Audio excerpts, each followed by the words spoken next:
Welcome to Vegan Business Talk with Katrina Fox, author of Vegan Ventures, Start and Grow an Ethical Business.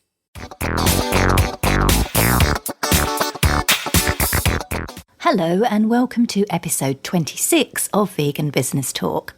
I'm Katrina Fox, journalist, media trainer and editor of veganbusinessmedia.com, the multimedia blog providing success tips for vegan business owners and entrepreneurs. In this episode, I interview Kevin Newell, owner of Humane Wildlife Solutions, a humane, non-lethal and ethical alternative to pest control in Scotland. The business uses methods to repel and deter so-called pests, rather than the current methods offered by traditional pest control services, which include trapping and killing. Kevin and his team are currently researching a plant-based, non-lethal, non-toxic wasp nest repellent that encourages wasps to take their young and go elsewhere.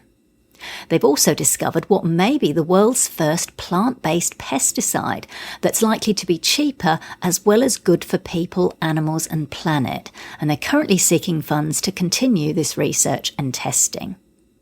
In this interview, Kevin discusses the importance of solving a problem, servicing a demand in the market, and finding a niche that is craving your product or service, the downside to creating a unique and revolutionary product or service, and how to overcome this, how passion and belief in the face of skepticism from family and friends led to the business increasing sales by over 300%, opening additional branches in the UK, and gaining its first international contracts.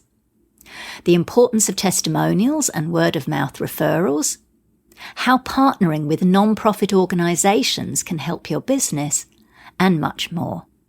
Here's the interview with Kevin Newell from Humane Wildlife Solutions. Hello, Kevin. It's lovely to have you on the show. Thank you for joining me. That's my pleasure. Thank you for asking us to come on the show. Really looking forward to this interview and telling you more about Humane Wildlife Solutions. Yes, so you've got a very unique business. In fact, when I was interviewed a few weeks ago by Victoria Moran, who runs Main Street Vegan Academy, she asked one of the questions she asked was, what are some of the more unique vegan-run businesses? And I named yours because I hadn't heard of a vegan wildlife, so-called pest solution company. So really looking forward to digging in and finding out a bit more and getting some tips from you for other vegan business owners. So first of all, Kevin, this is the first question I always ask everyone is, what's your reason why you're doing what you're doing? Okay, my reason why. Ever since I was a teenager, I had a massive love for wildlife and still do have now. Used to go at a wildlife rescue centre and work from 7 in the morning to 11 at night, and sometimes I wouldn't even go home. I'd go and sleep in the hay bales. Just my pure love for working with animals. And as we weren't even vegan at the time, but working there and seeing, learning more about how animals are used and in day-to-day life turned me vegan. So, that love for wildlife is my reason why, and that's what kind of drives me on in all the jobs I do today, in all the work I do.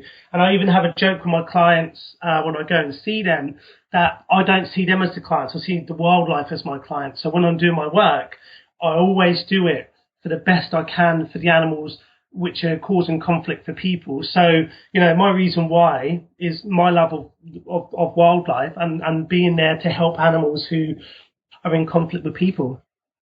Fantastic. And what got you into actually starting up Humane Wildlife Solutions? Because you could have done lots of different things because of your love of animals. This is a very unique business. So what kind of got you into that particular unique niche? Well, first of all, I remember watching a program. I went, up until my late 20s without working with wildlife. I did many other different jobs and had good qualifications in business studies. And it wasn't until I remember watching a program called Fox Wars in the United Kingdom, where they were saying about how many foxes were being killed in the cities. And, I'm an active hunt saboteur, so in the countryside, I go out and stop people with packs of hounds killing foxes. And I thought, well, hang on a minute, no one's actually protecting, the wildlife in the cities. And I wanted to think, I wanted to offer a service. And, I started out first of all, just by contacting someone who I knew was a wildlife expert and just saying, look, how can I do this? Can you share your knowledge with me? And that's what he did through networking. And once we started out doing the work for foxes, we've just inundated with every other wildlife species you can imagine. And it kind of just grew on from there. Fantastic. So it's really, what I'm hearing is it's really responded to demand. Once you sort of put out there what you were doing, you responded to demand in the market for humane solutions to so-called pest control. So that's fantastic. Just in a bit of a nutshell, just briefly, what were you doing work-wise before Humane Wildlife Solutions, Kevin? Well, before I worked helping animals, I was working helping people. So I used to work in welfare to work here in Scotland, where I would help people who were on benefit, who didn't have money to live. And then I moved on from that to another company where, again, I was helping people who couldn't read or write, who didn't know how to use a computer, were low in self-esteem or confidence. And what I did was help build them up so they were ready when they wanted to go back into work. So it was kind of helping people going from whichever state they were in currently and building them up with them, building up their confidence and their skills, and then getting them to where they wanted to be. So it was quite a rewarding job. Fantastic, fantastic. I love that. So you've got this theme of compassion going through, which is wonderful. Tell me about when you first started up your new business, Humane Wildlife Solutions. What were some of your key challenges? Okay, the one that stands out the most was, what we do is so unique and so different, and I don't think it's been heard of on a scale that we're trying to get it across. So convincing people that our methods actually work. That was the biggest one, convincing people what we were doing works. A lot of people, even family and friends, were saying, laughing it off, going, you're not going to stop them without killing them. Everyone's so ingrained the only way to deal with wildlife is to cull it, poison it, snap trap it. And we were offering something so revolutionary and so different. It was taking a while for people, to get their minds around it. And then on top of that, I started this business just as myself, trying to find funds to raise awareness for marketing, to raise the profile of what we did was incredibly hard when we first started up. That was probably one of our key challenges, I would say.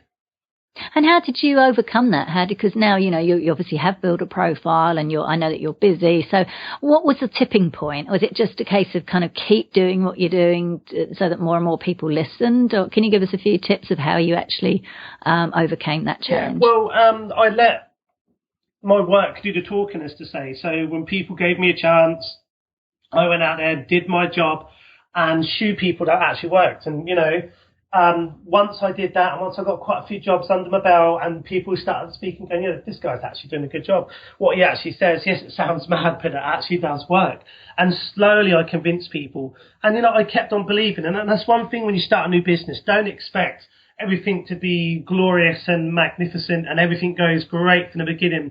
It's a hard work. It's a hard job to keep it going, but you've got to keep your passion. You've got to keep believing you'll do it. And, we're 4 years down the line now, and even just in the first, since the beginning of April to now, we've took more than we took in the first 3 years already. And, wow. Our sales and our income is up, when last financial year was up 300%. And it's because I never gave up. Even when my family were going, maybe she'll get getting a proper job. And I was like, no, I'm going to push this through. And, we have now become a success to an extent. Now we're going away, to Europe on Thursday for our first contracted jobs over there. So, we've gone from just my little idea in my front room to now this European-wide success of the business. Wow, that is so good. That's such an inspiring story and such good advice as well about, not expecting it to all just suddenly be all, glorious at the beginning. So I really love that you've been persistent. And I think also as well, like you said about, getting those first few jobs under your belt, getting some testimonials, getting that credibility of other people, I guess, saying, yeah, this actually works. So really good on you. That's fantastic. Thank you for sharing that. Right. Now, what about as you've grown? So you've grown, you've become more well known and established as a business. How have the challenges changed? Excuse me. Sorry. Okay. So the challenges that we're now faced with at the moment, because we're becoming so successful and well known in the work that we do, and people see that, we have this knack of solving problems, which in some cases go on for 6 years, more years, depending on how long these people have problems. Like for mice, for example, can last for years. And now people know that we can actually solve their problems. We're now getting calls not just from Scotland, but now we're getting calls from Europe. We've had consultations in South Africa, Australia. We've got so many people. So our biggest challenge now we have to meet is being able to reach all these people and offer them a service deal. So like at the moment, like I was saying, with Europe, we just opened the door there. Now we're going out to Europe ourselves. But what we're planning on the long run is we're going to be franchising the business. I was wondering if you were going to, as you were talking that, I was going to say to you, have you thought of franchising? You obviously have. Excellent. So yeah, we've got offers through networking and partnerships already. One in South Africa is a Monkey Rescue Foundation that we're going to be working with. It's going to take time to get that one set up, but they're going to give us an office in their rescue centre because we can work with them to educate people and help people with their problems there. And, we've got a new branch going to be opening up in Yorkshire in England. We've got that person being trained up for the franchise. So we are reaching further afield. And, the dream is, Katrina, is to have a branch in every county. I'd love for us to be able to replace the big corporations like Rent-A-Kill, Ecolab, and other ones. But at the same time, we're never going to become a corporation ourselves. We're always going to be, grounded and rooted and make sure people who work for us in the franchises, they have to have the same passion. They have to have that passion to put the animals first. If they've got that, then great. Fantastic. Oh, I love that. That's brilliant. So what percent at the moment then, Kevin, what would you say, what percentage approximately of your clientele are vegan and seek you out because you're a vegan company compared with non-vegans? Okay, well, there's a real big contrast. I looked at this myself not so long ago, and we find, I'd say roughly around our rodent work that we do for rats and mice and squirrels, probably about 25% vegan, maybe a little bit more. And the reason is this: we have a really good presence on social media where in Scotland now, if someone has a wildlife problem, straight away they're throwing my name in there, they're throwing the business name in there. And it's usually in the vegan groups that these work's coming in. But then if you go and look at our fox work that we do, again, we have another great partnership, this time with the Scottish SPCA. And with all their fox calls for the whole of Scotland, they all come through to us. And I'll probably say about 90% of them are non-vegans. They're just people who's called up the SSPCA and they get put through to us. So depends on what species and what partnerships we have with people regarding those species, like if it's social media online or an actual partnership with a big organisation, really changes, how many people are vegan or what percentage are vegan. Yeah, now that makes sense. And I guess that's a really actually a good example of collaboration, because that was one of the things I was going to ask you is about, competition, because what I'm hearing is there's probably, in terms of your business, there's probably little to no competition because you are one of a kind, but you are actually establishing these partnerships with these organisations, and it's a really good example of a business partnering with non-profit organisations in a way that's a win-win. So that's really brilliant. That's great that you're doing that. So in terms of staff, then you mentioned franchising. What about in the business itself? Have you got to the stage where you've employed staff, or you hire freelancers or contractors? Because there's quite a lot to do in a business, and particularly one that's growing as quickly as yours. Yep, and that's one thing. Just lately, I'm really having to take a serious look at is taking someone on, because it has got to the stage, especially in the last 6 months, where the workload is just phenomenal. And, it's a great thing. I don't look at it and think, more work to do. I'm thinking, wow, we're getting so much coming in. We've got a lot to do. At the moment, we're a sole trader. We do have volunteers who sometimes come along. We train them up and they help us out. So we try, if we need, we have a massive job on, we get people in that we know who's trained and trusted. So we kind of, they come as volunteers. And but like with the franchising, that's our way of trying to lessen the workload but spread our messages, to say. So it is hard at the moment. Like I say, we are looking at more staff, but it's a tricky one for us. It's something to be honest, I don't know a lot about taking on staff. Well, I think that's really fascinating and interesting and good to point out that you have seen this growth even as a sole trader, because a lot of people, I was talking about this with Fran Costigan, who I interviewed recently, because she runs her very successful vegan chef in New York, and she runs her business pretty much as a freelancer. And so it's interesting that you can do that. Sometimes a lot of people think, oh, you've got to, immediately start up, this PTY Limited or, the equivalent in the UK, whereas you can actually, get to quite a good growth stage even as a sole trader. So it's good that you've shared that about the structure of the company. Thank you. That's okay. So let's talk about the use of the word vegan in your marketing materials on your website and the prominence of the word, because, it's a question that I get so many different answers to, so I like to ask it of everybody.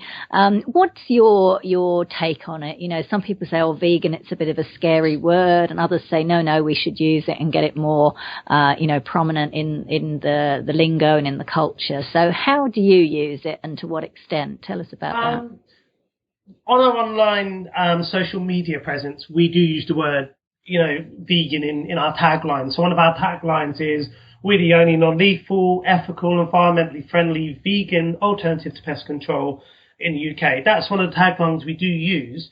But we don't throw out there all the time that we're a vegan business. We do, however, have on the back of our T-shirts that we work with, we have a big vegan logo on some of them, because we're proud to be a vegan business. But it's not something that we shout about, not because we're scared about how people react, because I don't know what it's like where you are, but in the UK just now there's a massive vegan boom. But, we don't shout out about it. But, we're still proud of the fact that we are a vegan business. Right. Got it. In terms of your you mentioned social media. So what social media platforms are you most active on in regards to your business? Okay, so social media. We use Facebook is our main source. So, excuse me, just one moment. Sorry, this is cold, it's not good. Okay. So Facebook is where we're finding our most successful source of social media outletting. We've got great networks there with other organisations, people who volunteer their campaigns to do their work, who believe in us. Like, for example, there's just a page for the love of wild rats, and it has tens of thousands of followers. And yet they really promote the work we do because we advocate not killing rats. So we work together a lot with them. And there's just so many different groups like that we work with. And it spreads our message about us, not just locally, but nationally and even further afield. And, we get a lot of work coming through social media. So, it really does benefit us. We do use Twitter as well. But it's something we've not really utilised as much as we probably should have done. But it's something we are hoping to address over the summer. So in terms of Facebook, because it's interesting, because basically you're a pest control company, and I know obviously as vegans we don't think of animals as pests, but it's kind of interesting because you wouldn't think that, people would necessarily want to follow or be that interested in, even a humane kind of pest control company. So what kind of content are you sharing? Like, how are you getting your audience keeping them engaged and coming back to your Facebook page and interacting with you? Okay, so firstly, because we are so unique, I think it stands us out from a lot of other businesses. Sadly, on Facebook, we're labelled as a pest control business, but that's actually done as a really sneaky little marketing tool, because someone goes and puts some pest control and we come up, then there's more chance they're going to use us. So we do use the tagline on there as pest control. But what we do and what we share and what we encourage people in with, we just keep sharing our successes.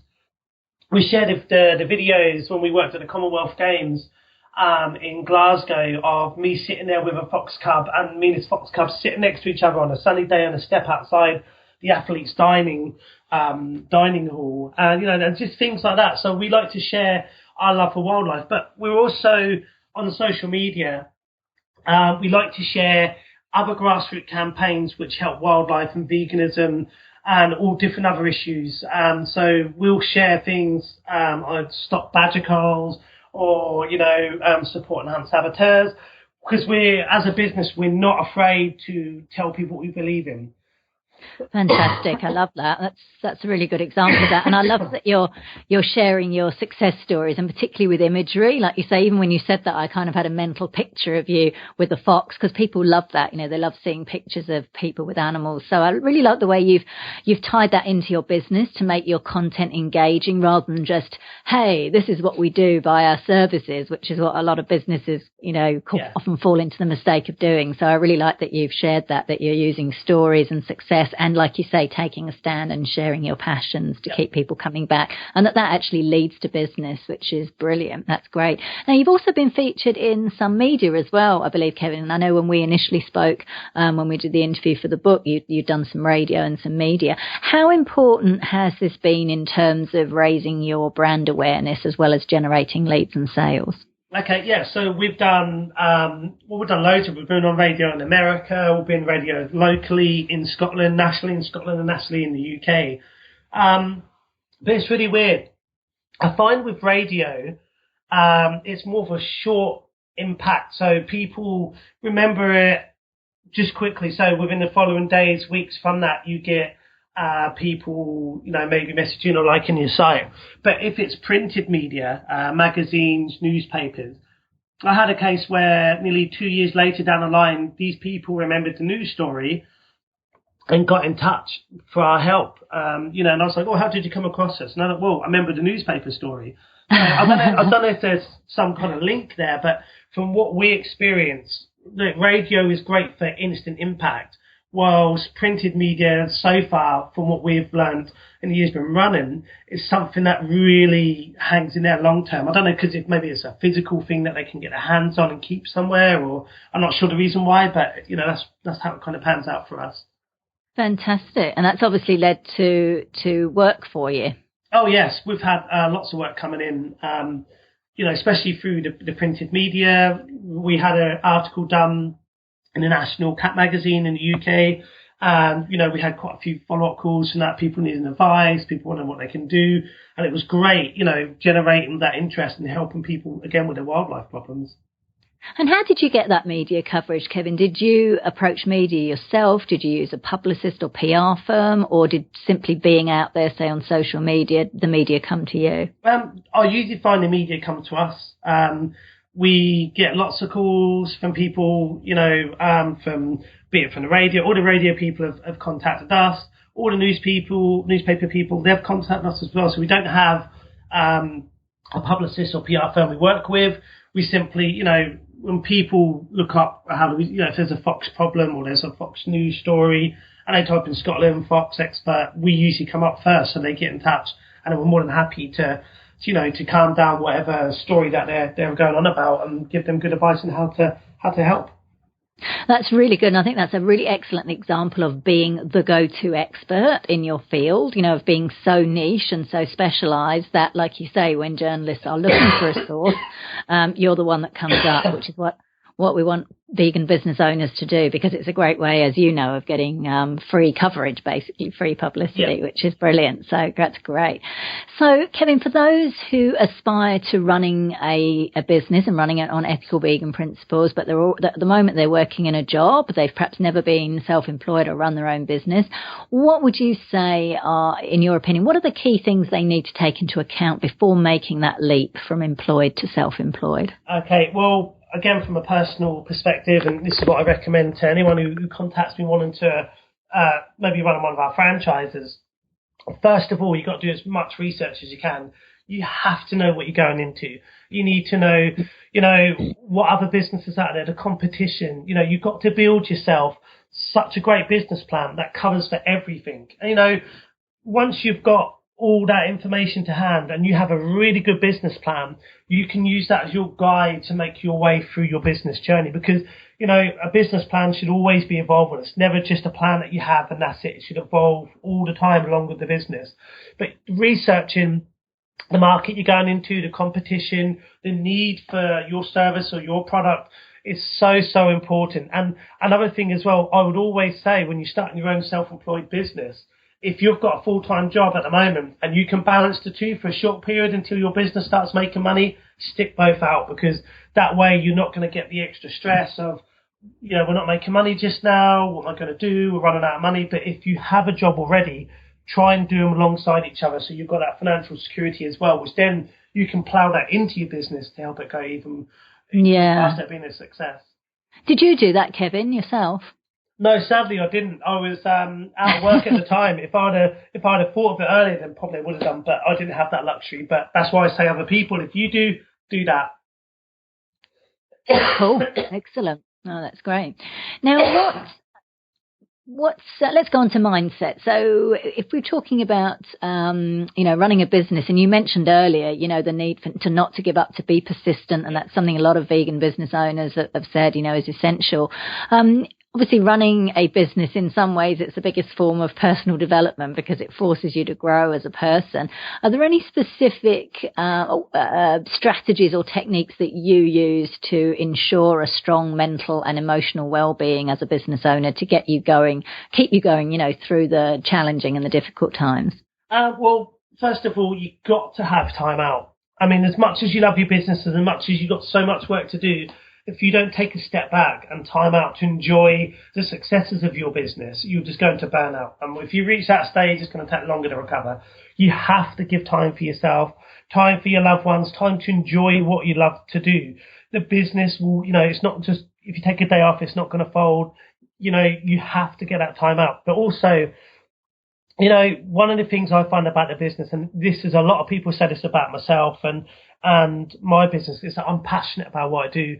If you're not passionate about your business, how do you expect other people to feel that passion and be passionate about what you do too? How would you expect someone, if you're not passionate, to believe in your service, to believe in your product? You've got to really, really keep focused, never let the passion die, but you have to give yourself time to recuperate if you're having a hard work time. Oh, yeah, that's a very good reminder. I think sometimes as business owners, particularly if we love what we do, and our work, is our passion, but still, we can still kind of, push ourselves. I know I certainly do, spending extra long time at the computer and, constantly in it. And you're absolutely right. It's so important to just kind of step back and go, nope, let's just, have a technology free day and hang out and actually, enjoy the world around you and connect with people. And like you say, it's not all going to collapse overnight. So that's really another little tip just to add on to that. And then this is one that I use regularly. If I've got a really hard bit of work I need to do, a really hard report, a bit of research, and you're finding it tough, what I do is maybe do half an hour work, take 10-minute break. Go out in the garden and do something else. Just kind of relieve the stress of doing it and go back to it and keep doing it. And you'll find that as you keep doing that, you'll get further along. And I find having that break just gives you that bit of mental relaxation, so you're not constantly stressed, and that stress level's not building without it stopping. That's right. That's a good point, and particularly about stress as well, because like you say, as vegans, we, if we're eating, healthy vegan eating, we do pretty well, but stress can get us regardless. Yep. So that's a really good pointer. What would you say have been the key lessons you've learned since running Humane Wildlife Solutions? Be clever with your marketing. I mean, marketing is important for every business, but there's so many agencies out there and avenues which will take your money quicker than you can even pull it out your bank account, and for substantial amounts. When you're doing your marketing, I found when I first started, I spent so much on marketing and I got so little return from it. So you need to think, be clever with your marketing, make partnerships, make links with other organisations, share their website on your website, share their posts on your post and get them to share your posts on their social media. Use the free marketing that's out. There's so many free ones to do. For example, I live in the middle of a city. I live on a busy road. I have a massive banner. Every day at rush hour, I have my banner out the front of my property, and thousands of people see that, and it's costing me nothing. I had the banner donated to us, so it's free advertising. Now, if I was to pay for that, it would cost me thousands of pounds to have something like that produced and done for me. If I do it myself in my own garden, all these people go past on the bus, loads of people stop and read my banner, and it's free advertising. You got to think smart about it, because if you can cut your marketing costs, that's going to really help. But if you can think of really creative, out-the-box marketing ideas, use them. Even if they sound mad, try it. Just go for it, because marketing is such an important tool for businesses to help grow your profile. But at the same time, it can be such a burden with the costs that come along with it. Yeah, again, I guess it's kind of that balance. It's like, because often, businesses trying to go, okay, I'm not going to spend anything on marketing, and then that doesn't necessarily work. But like you say, you don't want to be kind of going crazy with it. So I think there's probably a little bit of a balance there, and working with the right people as well, the right professionals. So final question, let's talk about what you're doing now. We've talked a little bit about where you're going and you're growing the franchise. I believe you're also doing some research into some pesticides. What can you tell us about that? Okay, so we don't just go out and help animals as a job. We love doing what we're doing, but we're always constantly looking for new ways to deal with old wildlife problems. And at the moment, we believe we're on the cusp of developing a world first. In fact, we've got two products, and I'll go through the story first. The first one is we did a bit of research with plant-based, so this is completely a vegan product, a plant-based wasp nest repellent. Now, we found this had some really great effects that we didn't realize would happen.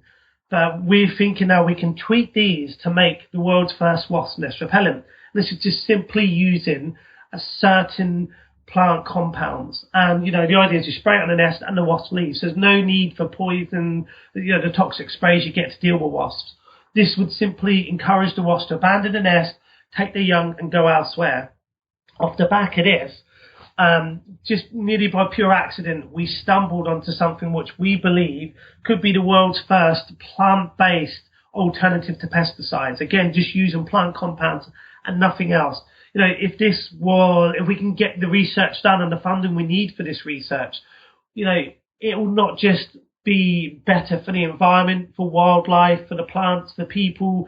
It will be cheaper for farmers to use. It would revolutionize the whole way people deal with pesticides. So if we can get this research project off the ground and enough funding to get it going, it could be something massive, historical even, we believe, because nothing's ever been done like this before. And it will just replace harmful pesticides. And, we believe it will come in so cheap that everyone could use it. And it will just be such an amazing vegan product for everyone in the world to use on their crops everywhere without causing any harm to any living being. That's wonderful, including the so-called pests that... Including them as well. They're the ones who are at the heart of making sure they're given an alternative instead of using all these dangerous chemicals to kill off animals, which are just trying to live their lives just like we are.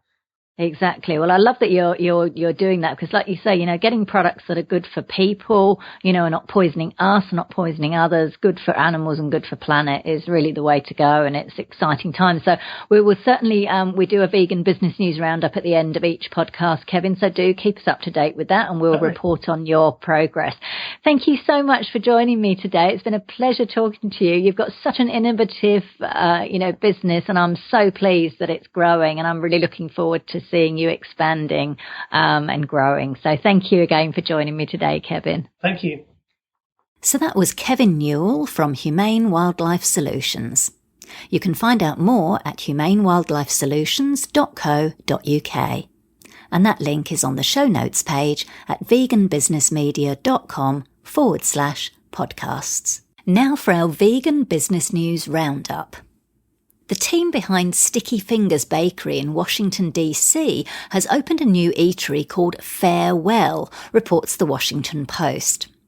Billed as a retro but modern anytime gathering spot, the diner opened on the 22nd of June for breakfast, lunch and dinner Wednesday through Sunday. As with Sticky Fingers, the food is aimed to tantalise non-vegans. It includes Greek salads and calzones, while the all-day breakfast offerings include French toast casserole, polenta biscuit sliders, seitan and waffles, Greek omelettes and chilaquiles. A bakery will also feature in the 2,600 square foot venue, which has seating for more than 40 people across the dining and bar areas. Former dairy farmer Tom Morrison has replaced cows with cashews at his ice cream stand Rock Salt Creamery, which is part of his larger heritage farm in New Hampshire in the US, reports the Concord Monitor. In 2010, Morrison transitioned to plant-based eating for his health, eliminating animal products from his diet.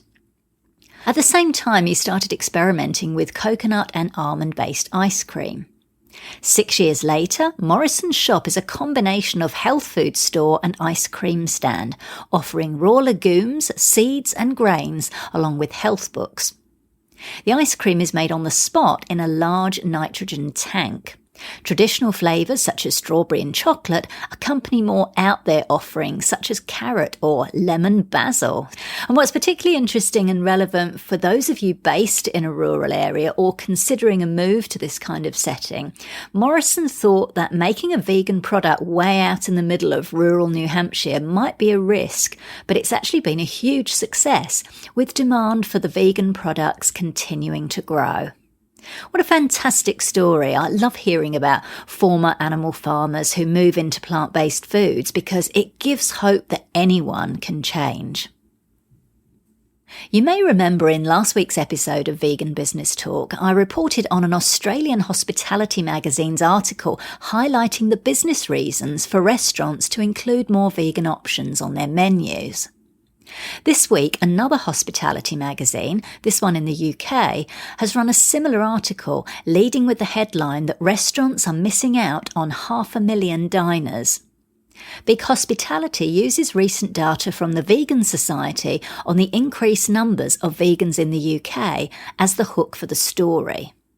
And this is a good example of how you as a vegan business owner can use research and surveys to come up with strong PR angles for the media and to come up with relevant angles for specialty media.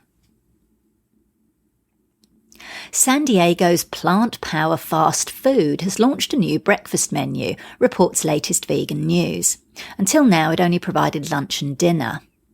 The fast food breakfast items include organic English muffin, tofu egg scramble, bagel and cream cheese, chicken and waffle sandwich, vegan chicken of course, maple sausage, sausage egg and cheese biscuit, and organic coffee.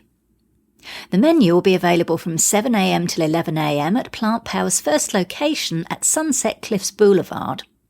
According to latest Vegan News, the company has plans to expand.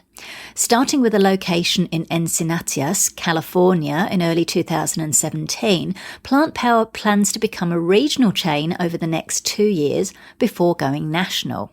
Excellent news! Move over McDonald's, KFC and all the rest of those other fast food joints. Plant Power is taking over. Celebrity tattoo and makeup artist Kat Von D recently launched her new limited edition vegan eyeshadow palette, Serpentina, reports Veg News. The palette, which will launch on the 5th of July on Sephora.com, consists of 8 jewel tones, including a rich maroon blood milk, slate-coloured Medusa, and purple-hued Venom. It's great to see more celebrities getting super creative with their makeup products, including with the names. You can check out a sneak preview on the Kat Von D Beauty social media channels. Finally, healthy plant-based living is on the rise in Russia and the Ukraine, with the numbers of vegan and vegetarian places continuing to grow since 2010, according to an article on the Vogue website. Vegano Huligano, a vegan restaurant created in 2011 by Rudolf Krajewski, with locations in both Kiev and Odessa, as well as a food truck, is mentioned in the piece. An offshoot of the restaurant is the new Kiev Vegan Boom, a 2-day festival that saw more than 10,000 visitors on its first day. That's amazing. And this is so good to hear. When I was on my stall at London Veg Fest UK last year, I met a couple of vegan business owners from Poland, as well as activist Dobroslava Gogloza, and they all told me that Poland is also experiencing a vegan boom, which is wonderful. Loving the spread of the vegan revolution. So that's it for this episode of Vegan Business Talk. Thank you so much for tuning in. If you enjoyed the show, please consider giving it a review and a rating on iTunes or any other platform you're listening on. I'm Katrina Fox from veganbusinessmedia.com, and I look forward to catching up with you in the next episode. Bye for now.